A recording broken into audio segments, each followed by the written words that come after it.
Obtén más felicidad por menos dinero en Burlington.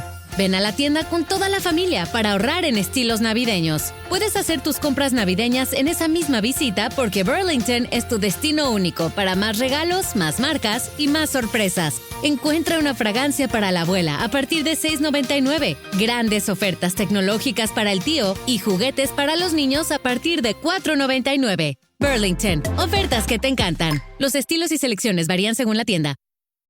When it comes to picking the perfect treats for your dog, Stewart makes the choice easy by keeping it real. Real ingredients, real nutrients, real benefits. Stewart dog treats are free from additives, corn, soy, wheat, and grains. Plus, they're freeze-dried to lock in all the great nutrition and natural flavor your furry friend deserves. Stewart freeze-dried dog treats. Big, tail-wagging nutritional benefits. Available on Amazon and Chewy. Learn more at stewartpet.com. A Netflix original film. The Wi-Fi isn't working. In the event of a global communications breakdown, do the following. Stay inside. What just happened here is happening everywhere. Avoid strangers. We've all been deserted. I don't trust them. And most importantly, do not panic. Julia Roberts. What happens next? Mahershala Ali. I knew something was coming. Leave the World Behind. Rated R. In select theaters now and on Netflix December 8th. I'm Jason Pack. And I'm Alex Hall, and this is Disorder, A podcast where we examine a pressing global issue like the climate crisis, tax havens, or neopopulism. Discuss how these issues have come to be part and parcel of our era of global disorder. And where we finish by proposing solutions to restore effective global governance that could, maybe, just maybe, ultimately help us find a semblance of order. And this week, we're taking a look at climate change. This is a perfect example of an issue which can only be solved through collective action, but where this is simply not happening fast enough or effectively enough to meet the scale of the challenge. And as this problem grows, it starts to feel for many of us like it's unfixable, and it's quite easy for people to begin to give up hope. So in this episode, we're going to look at exactly why collective action on this issue is so hard, and why there are even some countries and some individuals who are actively working against effective global action on climate change, even though they would also stand to benefit from those actions.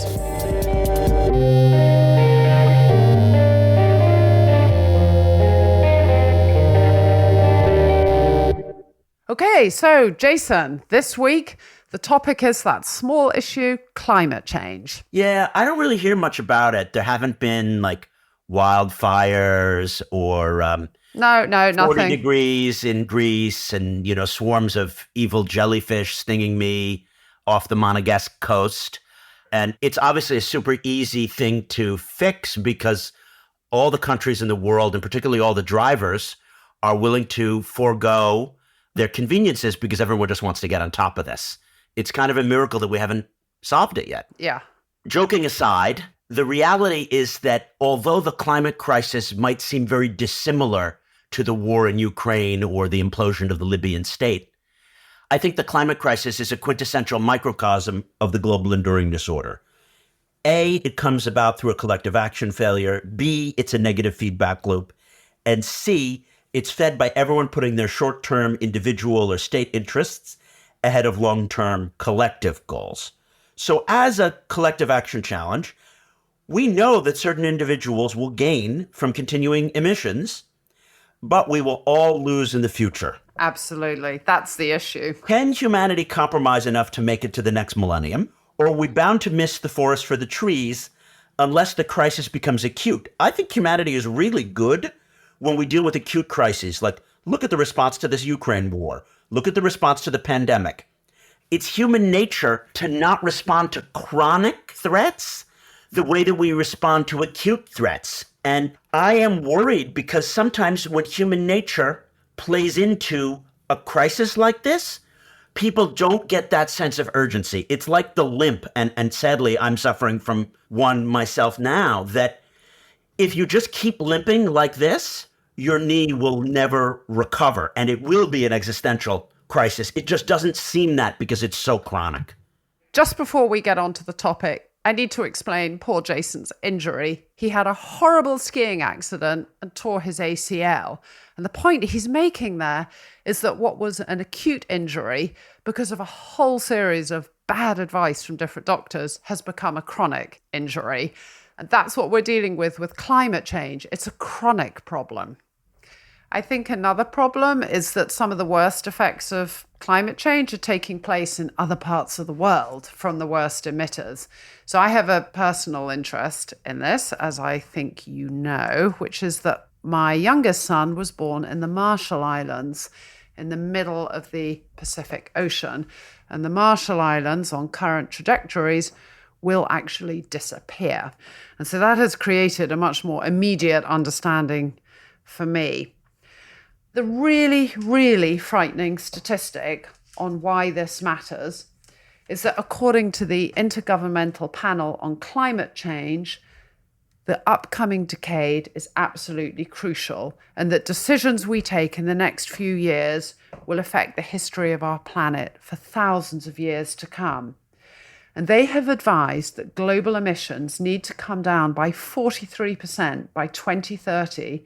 And even that is not really enough to reverse the damaging effects of climate change so far. But that is just to give you a sense of the scale of the problem. I feel like you need to be a bit of a visionary and a bit of a pie-in-the-sky idealist if you want to talk about the realities of this problem. If you're too much of a pragmatist, then you're just doing the day-to-day diplomacy of it, Alex, which you, of course, have done, and you're never going to solve the problem. You know, that it's like a Martin Luther King kind of thing.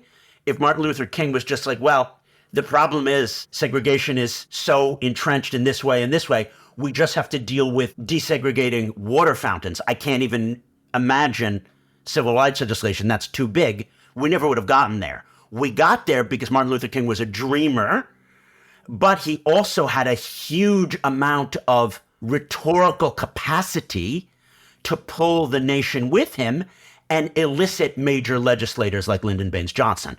So I think we need the Martin Luther King of the climate change, and that's not going to be Greta Thunberg. It's going to be someone who has a established career behind them and is in their mid-40s or 50s and has the degree of networks and political capital as well as the ability to paint a vision. Yes, Jason, you're absolutely right. Of course we need visionary leaders to try and mobilize the world and mobilize popular opinion and have people feel there are solutions and we can work together to overcome them. But I also have to say another huge problem is how do we get countries like China or Russia, who are currently exploiting the climate crisis for their own national security, to see that it's a real threat to them. It's not an opportunity, it's a threat. And if we ever get to a point where they do want to tackle it, then we're going to have to work with them and understand their needs and concerns as well as our own. That's it, Alex. We have to learn to play nicely with our adversaries when it comes to the climate crisis. So we have to create win-win compromises that don't just reflect current geopolitical realities, but reflect our shared interests. Yeah, so I have an analogy that I've always had in the back of my mind, which is a reference to the Game of Thrones.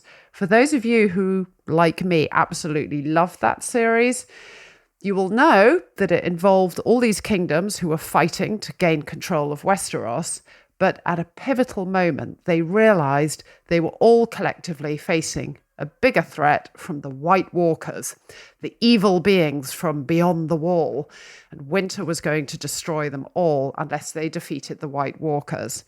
In our case with climate change, summer is coming. Our planet is warming, and we need to work together to defeat that before we can continue with our own petty squabbles on planet Earth. But I digress. Jason, why don't you introduce our first guest? Yes. Our first guest is my friend, Arthur Snell, who's going to be a close friend of the podcast, who, in fact, we're going to be hearing more and more from over the coming months. He'll occasionally co-host when Alex is away.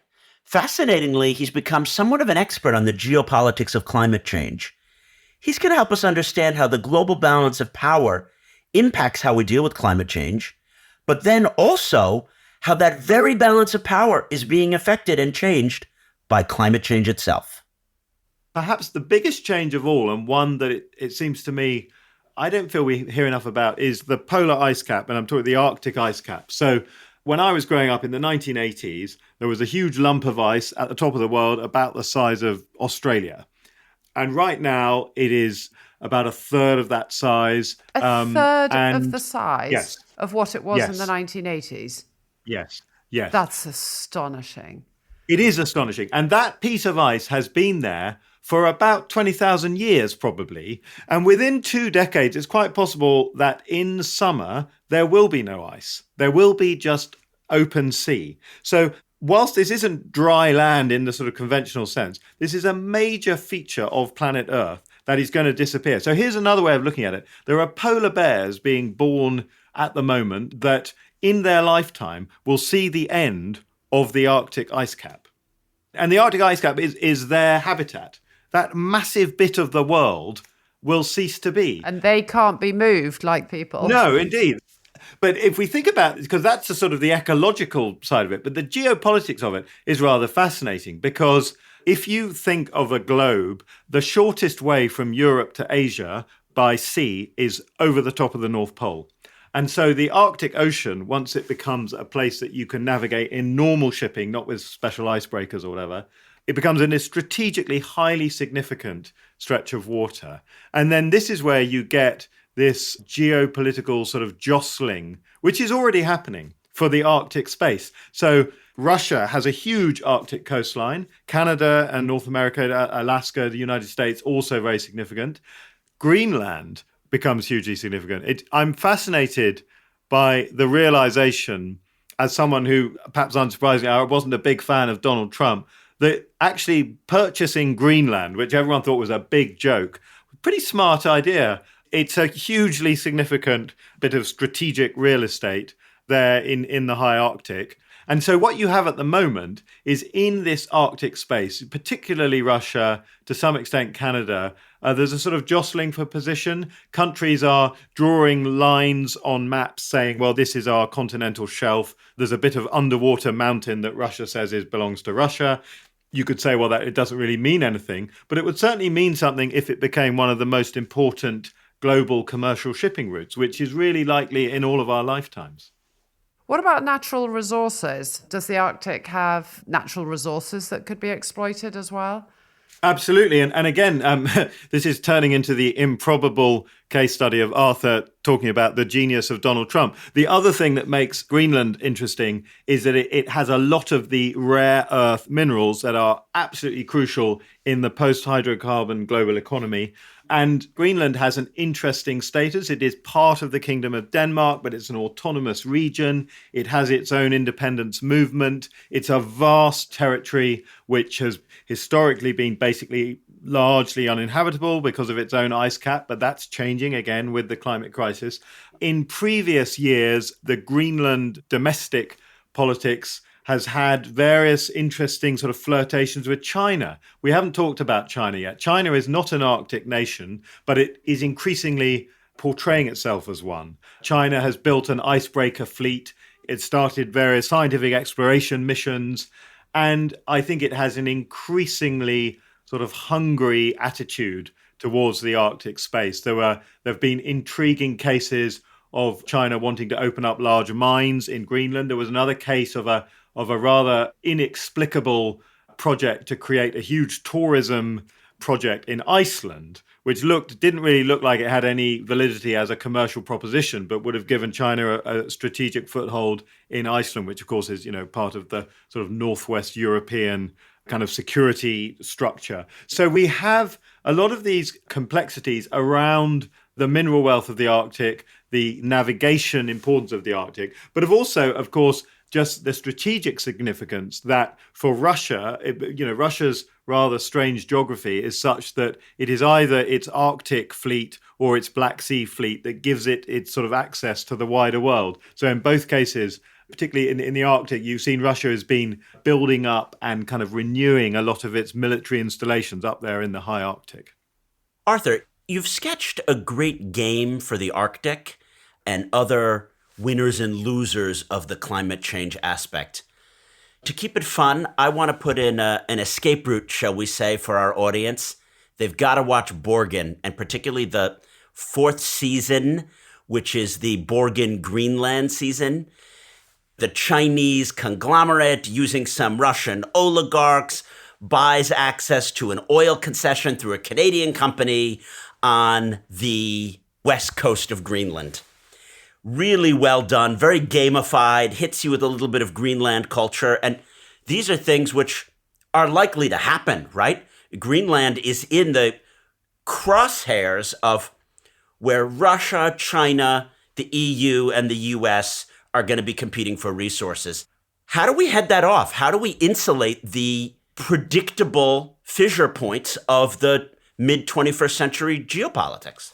It's a really good question. And I think, one of the things that you see in Borgen is this tension between the politicians in Greenland and those in Copenhagen, who inevitably, even when they try not to be, are seen as colonialist, as patronizing, as sort of talking down to this sort of remote territory. That pushes up this issue of Greenland independence, which again, until I started educating myself about it, I had no idea about, but there is a very powerful and well-organized push for Greenland to be an independent country. And of course, it is nowhere near Denmark. And particularly there, then you have a country which is in mineral resources and geographic resources immense. It's a huge, huge territory, a tiny population, clearly very vulnerable, very open to exploitation, whether by China, North America, who knows who.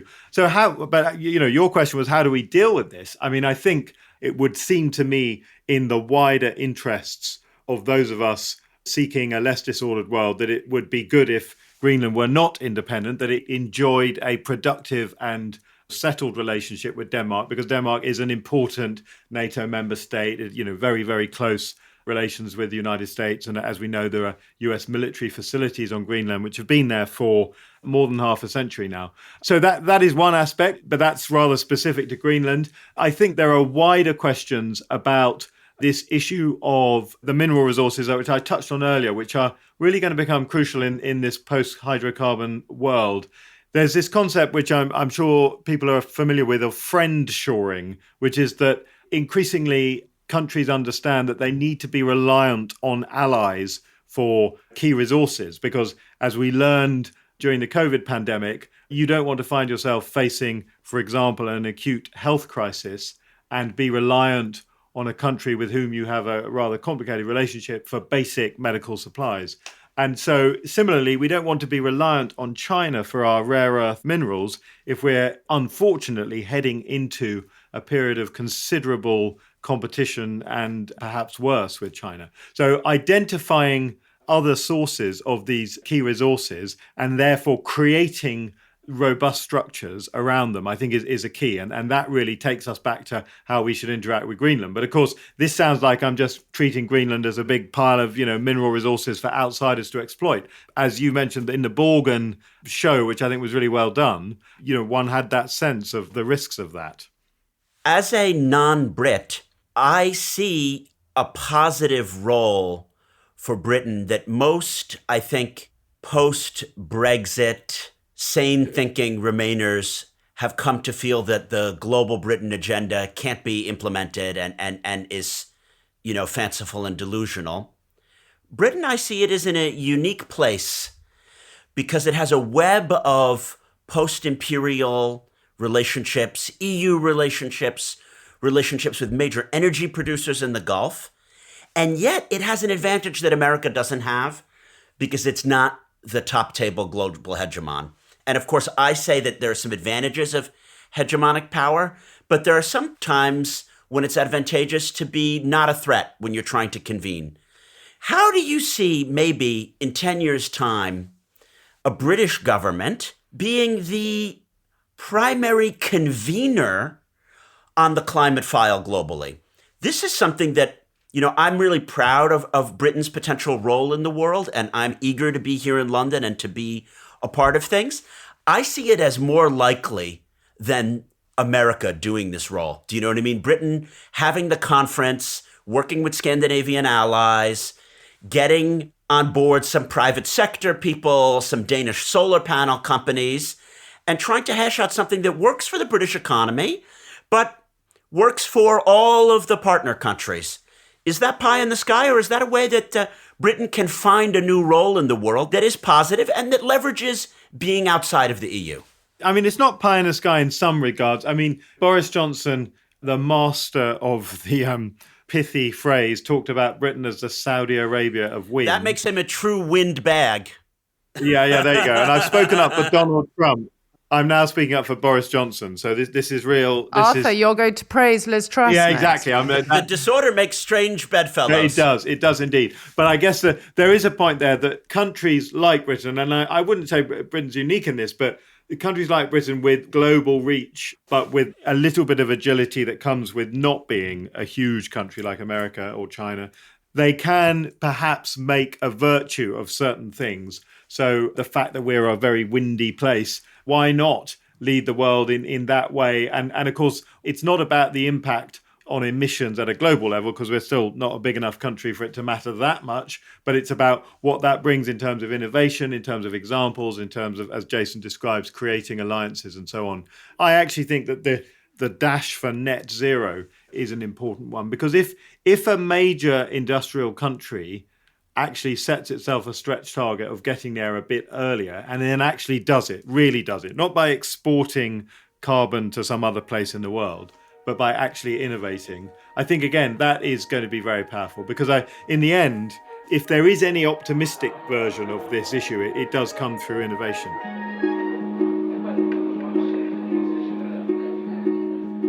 We're going to take a short break now, but afterwards, we're going to be discussing, does COP actually help solve the climate crisis?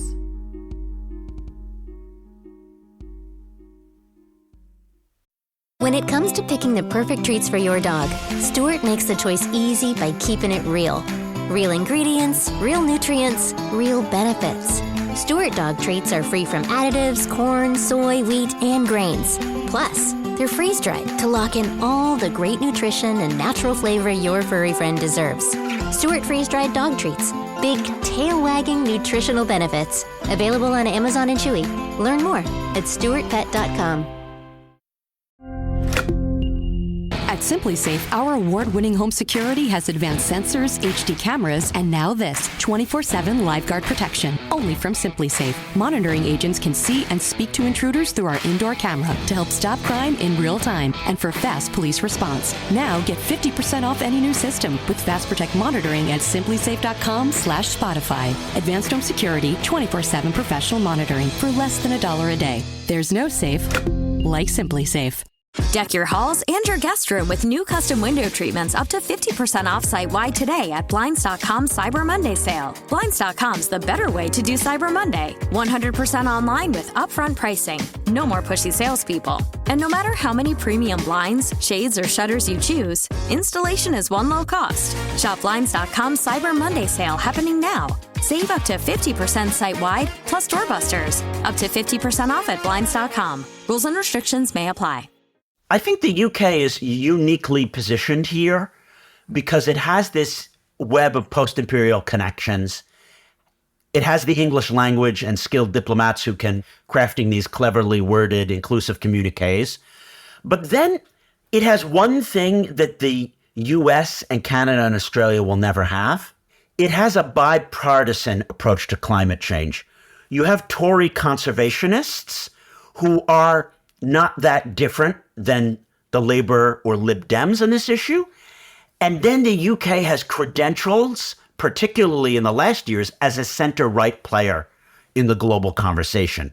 So is this something you are excited about? Can Britain really be making global Britain and making this a post-Brexit issue of green energy, green industries, and helping coordinate the climate crisis? Yeah, I think so. And I really hope so as well. I think it's the kind of issue where the UK, if it really put its mind to it, could be an incredibly effective actor. But I think it would really require our government to be willing to work with the opposition and decide, you know what, we are really, really going to apply our collective will to this. We are going to work a little bit like the John Major government and the Tony Blair government continued the work on the peace process in Ireland. They sort of coordinated and worked together and have a collective approach to it. I would love to see the UK do that. I would love to see the UK transcend the political divisions of the last few years and really engage on something that could serve the planet. And I think it would totally revitalise us. And while the UK could play an important role in solving the climate crisis, it's not like British policymakers can do it on their own. Yes, Britain can punch above its weight, but only by leveraging its convening power. And to do that, we have conferences like the COP, which is an annual meeting of countries to hash out solutions to climate change. The question that I always wonder, whether it's the Paris Accords or the COP or the Kyoto Protocol, do these conferences, do these treaties have any teeth? And Jason, you say you remain skeptical about these efforts, and you're not alone in that. Greta Thunberg herself has described these international conventions as talking shops, blah, blah, blah. We're going to hear an interview I did with a journalist, Fiona Harvey, who is environment editor at The Guardian, who actually I found offered a little bit more hope on our ability to tackle this. She gave me a terrific interview explaining how the COP process has been working and why she thinks it still is the right platform for tackling climate change and has actually been making some progress. Maybe not as fast as we need, but certainly better than I thought. First of all, many of the criticisms of COPs are absolutely valid. They don't achieve enough. They are talking shops. They can be badly managed, and they are labyrinthine in their complexity. All of these things are absolutely true. However, it's wrong to say that they don't achieve anything, and it's wrong to think that we can solve the climate crisis without them. They are really the only international forum that we have that is in any way effective, and they have produced things like the Paris Agreement, which is the only global treaty that actually requires countries to really do something about the climate crisis. And so if you look back at the history of COPs, they have made a great deal of difference. When I was attending my first COP nearly 20 years ago, we were headed for about 6 degrees of warming, which would be really unthinkable. Our planet would be completely uninhabitable at that rate. When we got to the Paris Climate Agreement in 2015, that would reduce warming to about 3 degrees above pre-industrial levels. Still a planet that would be uninhabitable, but a lot less bad than it was. By the time of the last COP, if all of the pledges made there were fulfilled, we'd be looking at warming of just under 2 degrees, of probably about 1.7 to 1.8 degrees. Again, that's not nearly enough to meet the stretching goal of the Paris Agreement, which is to limit warming to 1.5 degrees above pre-industrial levels. But as you can see, it's an awful lot of progress in the last 20 years. We won't be able to solve the climate crisis through COPs alone, but I don't think it's likely that we'll solve the climate crisis without COPs. So what are the prospects for COP28? It's going to be the most difficult COP ever, really. We are still failing to do enough about the climate crisis. We are still increasing our greenhouse gas emissions when they need to be coming down rapidly at a global level. That means every COP is harder than the last and more urgent than the last. This COP is particularly challenging because it's taking place in a major oil-producing country, in the United Arab Emirates. And the man who's going to be president of this next COP, COP28, he is Sultan Al Jaber, who is the head of the national oil company for UAE. And so some people are saying, well, how can you be head of an oil company and head of a COP? Which is a reasonable question. Yeah, it is. Although, I guess to play devil's advocate, Could it be a way to try and bring the oil and gas industry more into the debate and put the pressure on them? I mean, do you think he will be a spoiler behind the scenes, or the fact that there will be all these countries, all these observers, all this evidence brought about the impact of fossil fuels, that actually even he, representing his country and his country's interests, will have to move, and maybe he can help broker a deal? Or do you feel that's too naive and Pollyanna-ish? No, I think it's a really interesting and difficult situation. I've met Sultan Al-Jaber. He certainly talks a very good game. He's very much on top of the issues. He recognises what needs to be done with the oil industry. He says that the UAE is running towards a renewable energy future and that they will celebrate the last barrel of oil that's extracted. So, he's saying all the right things. Of course, it's really impossible to say until we actually have the COP whether he's made a success of it or not. On the plus side, as well as being head of the UAE National Oil Company, he also helped to found the Masdar company in UAE, which is a massive investor in renewable energy. So he has that entrepreneurial role as well, and that experience. So he's coming at this from two angles in a way. He's also very determined to bring a business-like focus to this COP. When I interviewed him, he told me that he wanted to have basically a business plan for the climate with KPIs, key performance indicators for countries to check that we're getting to net zero. That kind of language is utterly foreign to any COPs. Given that he is ahead of this COP, what's happened is that most diplomats in other countries have decided, right, well, we're going to make a positive thing of this. We're going to work with him.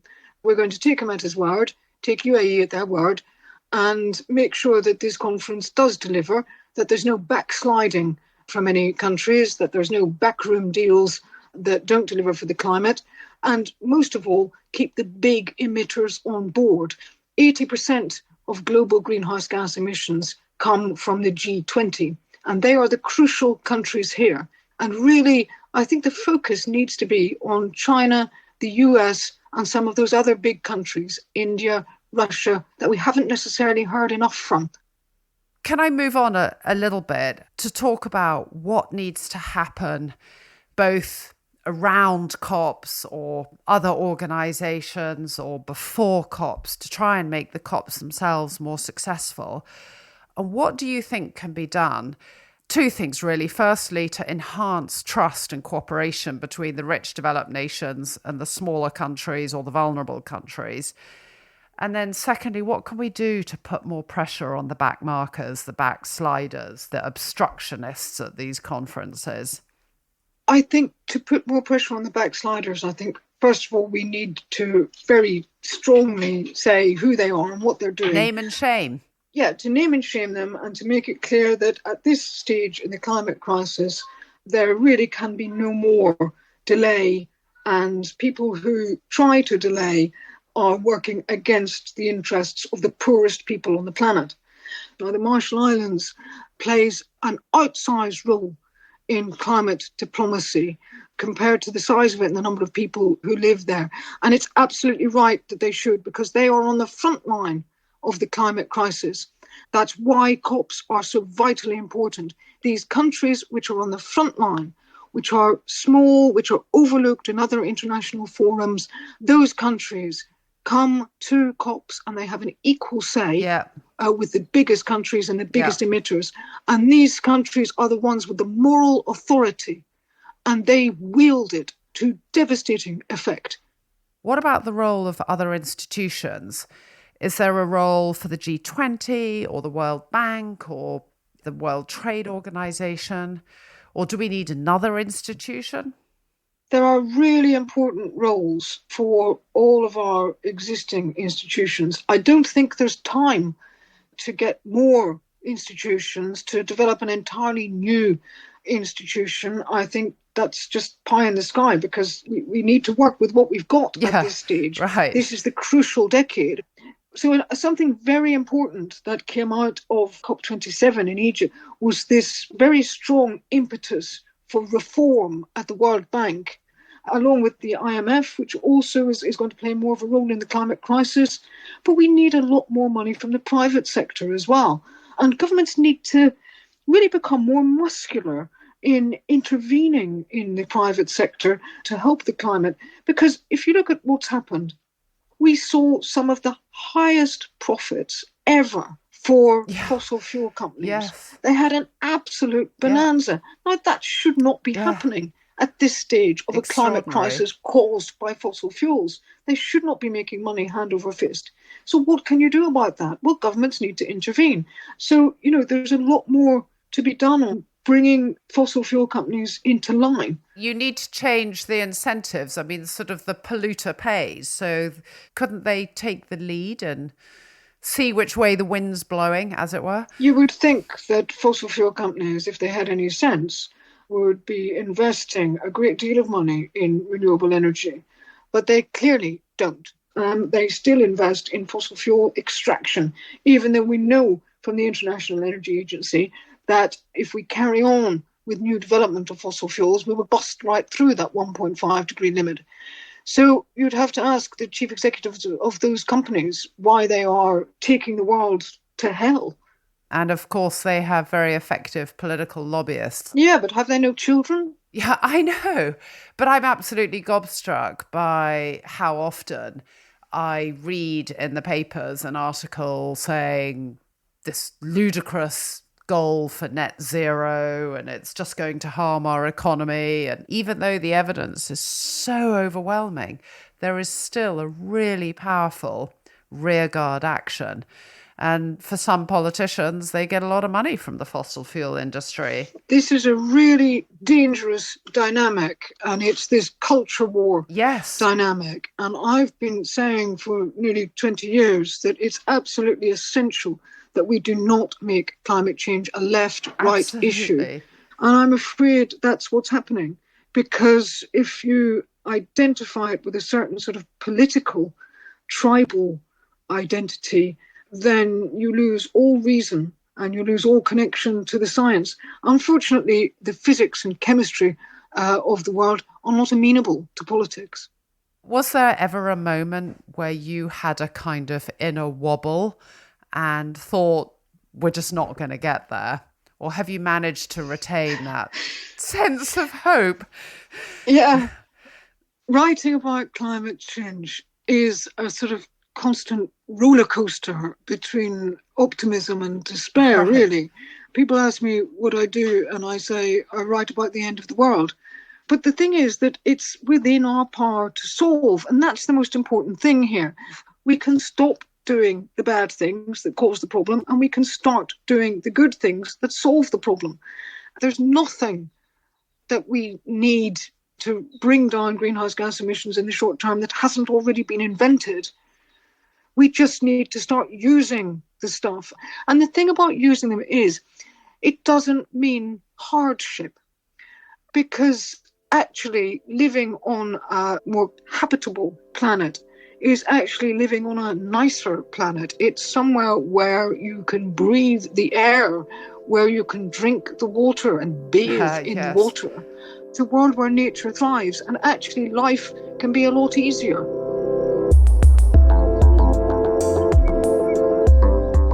Now we get to the fun part, Jason, which is about how we order the disorder. And I want to draw on the two analogies we heard about the Game of Thrones and Borgen. At the moment, powers around the world are approaching it as if they are actors in Borgen, all competing with each other, all looking for advantage, no one willing to compromise unless somebody else does first. But we need to get to the Game of Thrones scenario where we put aside our bilateral rivalries and cooperate together to defeat the bigger threat, the White Walkers, or in this case, climate change. Summer is coming, and if we don't act together, we're all going to be fried together. It's really like the famous Bedouin proverb. Famous proverb? Tell me. Oh, I think it's pretty famous. Okay. My brother and I against my cousin. Oh, yeah. My cousin and I against the outsider. And We've just unfortunately been fracturing, and we're fighting our brothers and we're fighting our cousins, and our brother is working with us against our cousin. But we're actually all in this together. When are we going to snap out of it? I have hope for the new generation, and the young are going to understand that they're in it together. The problem is that right now, the not young and the not global elites have fallen into the trap that the right-wing neopopulists have made for them, that Fiona warned us about, which is don't let climate change become a culture war issue. There's absolutely no reason it should be a culture war issue. Keep in mind that Ronald Reagan was the first one to really get serious on climate change, and he is Saint Ronald to all these right-wing Republicans. And Thatcher and others worked together to cure this ozone problem. But stupidly, having to do with the internet and neopopulism, in the US and in the UK, the right wing has weaponized the climate change issue, is a gateway drug for all conspiracy theories. As soon as you're like, well, it's not getting warmer, we look at the tree records, the liberals are all making it up, then you might as well just say that there are Jewish space lasers and that's the reason why there are all the wildfires. It's clearly the Jewish space lasers. Okay. Gosh, we're ranging quite wildly in this episode. Space lasers. So I agree with you about the culture issue. However, I'm a little bit more optimistic that it's not going to work, particularly in the UK. There's been some quite interesting polling suggesting that support for the Tories has actually gone down following their attempts to weaponize climate change. I think voters are wising up to this. And also, even in the States, we've had horrific wildfires, we've had horrific tornadoes, we've had horrific hurricanes and floods. I'm not 100% sure that today's populist leaders are going to get away with weaponizing it. But they are going to try to do so. I think another problem we have with climate change, and I want to pick up your point about maybe the future vision comes from young people. I don't think young people are so wedded to the nation-state concept. They are more connected globally and internationally. But the forums for discussing climate change are based on nation-states meeting together and nation-states making commitments. And nation-states acting in that forum, they're calculating their national interest because they are representing their national government. So forums like the COP, it becomes, will Russia agree? Will China agree? So I think that's a problem, that the forums are our traditional 19th and 20th century intergovernmental forums. But this actually needs to be driven by young people and communities demanding action. But the young people need to convince their nation states to do things at these forums, because right now, power lies with the nation state. We need to break that down. That's the point. Of course. And that's why I'm a believer in something like a NATO for climate change and a NATO for tax havens. And that's at the very essence of what the Disorder podcast is about, creating new institutional vehicles to deal with 21st century problems and vesting them with sovereignty. I don't see that happening in the short term. We've got these huge economies, huge emitters like China or India, where this whole middle class is going to want to have petrol-burning cars. However, they're going to have to realize that taking action is in their interest too, because they have not just smog in their cities, but the planet is their planet. That, for me, is going to take time. And then we are going to have a class of leaders supported by a demographic base of, millennials and Gen Zers who want to delegate power to supranational institutions. Okay, agreed on that. And I would also add, which came up a bit in this episode, is we have to be able to give people some hope.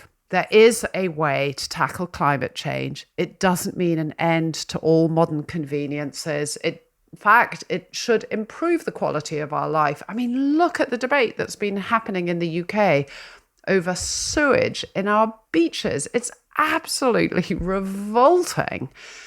And I think we need to offer hope that tackling climate change, A, is not going to destroy our economy. B, there are jobs in green energy.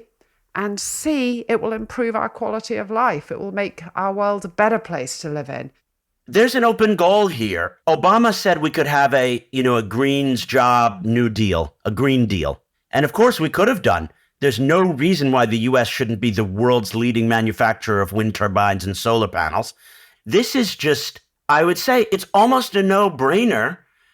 The wind blows, the sun shines, and money is to be made here. Are we going to let the Chinese and the Danes be the ones to dominate the green industry? I mean, come on. That to me is the positive note. It's like, here's the kick in the rear end to do it. We're America and Britain, after all. We invented the energy industry. I love that. You're going to get the last word this week, Jason. We can do it. As Angela Merkel said, wir schaffen das. We can do it. We need the leaders to do it. That brings us to the end of this week's episode. If you too want to live in an orderly world, follow the podcast so that you don't miss an episode. You can also find us on social media. It's @DisorderShow. Finally, if you want to learn more about anything we discussed today, visit our show notes. First thanks go to our producer, George McDonagh. Then our executive producer at Goalhanger, Neil Fearn. My former program manager, Zena Starbuck. And Guy Fiends. To all who've participated, you too have helped order the disorder. We wish you all a very orderly week.